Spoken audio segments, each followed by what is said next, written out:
तो गाइस, आज जो मैं आपको बताने वाला हूँ वो कोई गेम नहीं, एक हकीकत जैसा एक्सपीरियंस था। मैं माइनक्राफ्ट खेल रहा था बट उस रात कुछ अजीब हुआ।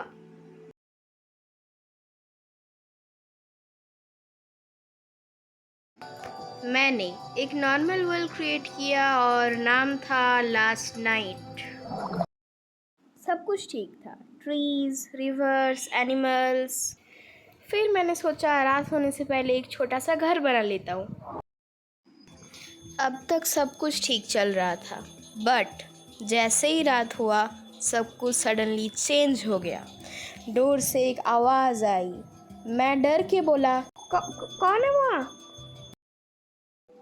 मैं पीछे मुड़ा और देखा एक शैडो जिसकी आईज ग्लो कर रही थी।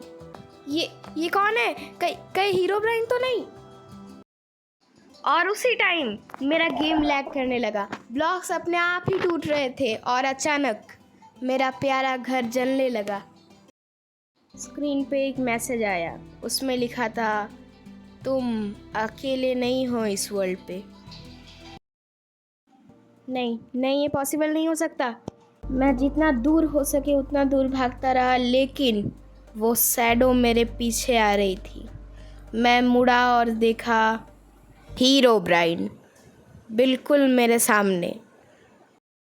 फिर हीरोब्राइन बोलता है कि तुम्हें यहाँ नहीं आना चाहिए था। तभी स्क्रीन ब्लैक और मेरा गेम खुद ही क्लोज हो गया। अगले दिन मैं गेम में मेरा प्यारा घर जो जल चुका था उसे रिपेयर करना शुरू कर दिया। जैसे ही मेरा घर अपडेट हुआ वैसे ही पूरा वर्ल्ड बदल गया।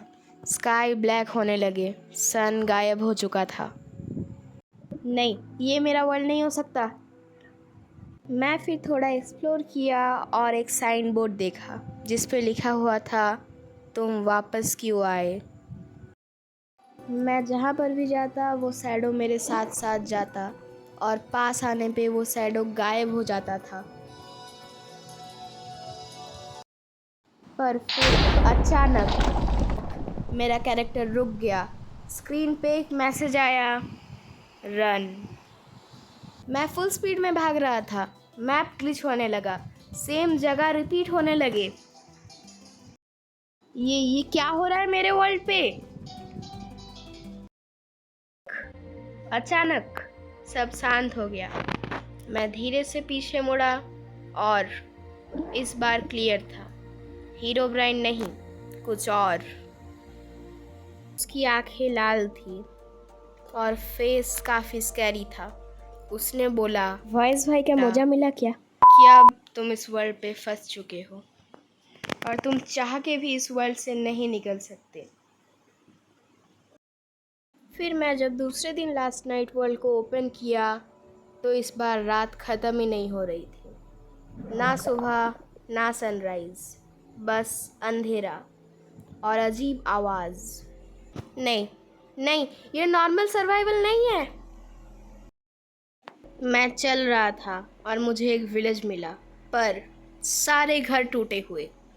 बस एक ही घर सही सलामत था। उसके अंदर मुझे एक चेस्ट मिला जिसमें एक मैप था, बस एक जगह मार्क की हुई। मैं जैसे जैसे मैप को फॉलो कर रहा था वैसे वैसे मेरा गेम और ग्लिची होने लगा।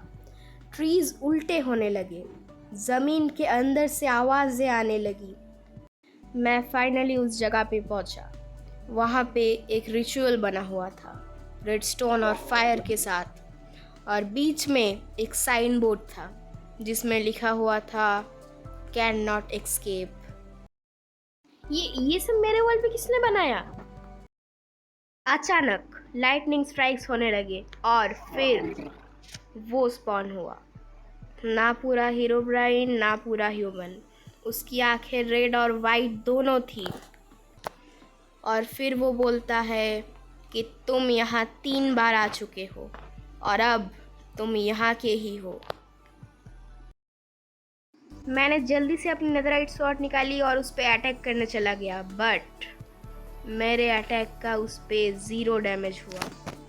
मेरे अटैक का उस पर कोई असर नहीं हुआ। उसने बस एक बार हाथ उठाया और मेरा पूरा हार्ट 0 हो गया। मैंने रिस्पॉन्ड किया तो सब कुछ नॉर्मल था, पर मेरे हाथ पे एक बुक थी। उसे ओपन किया, उसमें लिखा हुआ था, अगर बचना चाहते हो तो एंड तक जाओ। एंड एंड मतलब एंड डायमेंशन। फिर मैं सोचा ये मेरा लास्ट चांस है। फिर मैं स्ट्रॉन्ग होल्ड फाइंड करने लगा, पर इस वर्ल्ड में सब कुछ उल्टा था। आई ऑफेंडर भी रैंडम जगह घूम रहे थे। ये वर्ल्ड मुझे कंफ्यूज करना चाहता है। आखिरकार मैं स्ट्रॉन्ग होल्ड पे पहुंचा, पर ये कोई नॉर्मल स्ट्रॉन्ग होल्ड नहीं था। दीवार पे लिखा हुआ था, टर्न ब्लैक। अब मेरे पास वापस जाने का कोई भी ऑप्शन नहीं बचा। मैंने इन पोर्टल को एक्टिवेट किया, बट ये कोई नॉर्मल स्ट्रॉन्ग होल्ड नहीं था। जैसे ही मैंने एंड पोर्टल पे जंप किया, मेरा स्किन ब्लैक नहीं हुआ। मैं इंस्टेंटली टेलीपोर्ट हो गया एंड डायमेंशन के अंदर। फिर मैं एंड पे स्पॉन हुआ, पर एंडर ड्रैगन ही नहीं था। ग्राउंड टूट रहा था और फिर वो वापस आ गया, वो एंटिटी और पावर के साथ। फिर वो एंटिटी बोलता है कि तुम जैसे कमज़ोर प्लेयर मुझे नहीं मार सकते। फिर मैं अपने फुल पावर के साथ उस पर एक स्वॉर्ड का हिट लैंड करता हूँ और इस बार उसे डैमेज होता है। वो हिट इतना खतरनाक था कि वो चिल्लाया और कुछ देर बाद वो गायब हो गया। और फिर मेरे स्क्रीन पे एक पोर्टल खुलता है और मैं बिना सोचे समझे उस पोर्टल के अंदर जंप कर देता हूँ। और जैसे ही मैंने पोर्टल पे एंटर किया, वो पोर्टल मुझे लेके जाता है ओवरवर्ल्ड के अंदर। लेकिन इस बार उस वर्ल्ड पे ना ही कोई ग्लिच था, ना ही कोई एंटिटी। पूरा वर्ल्ड काफ़ी ज़्यादा अच्छा हो चुका था। और इसी के साथ इस हॉरर स्टोरी का यहीं पे अंत होता है। अधूरा एसएमपी की वीडियो जल्द ही आने वाली है। हालांकि मैं बैन हो चुका हूँ, पर मैंने इसका एक हल ढूंढ लिया है।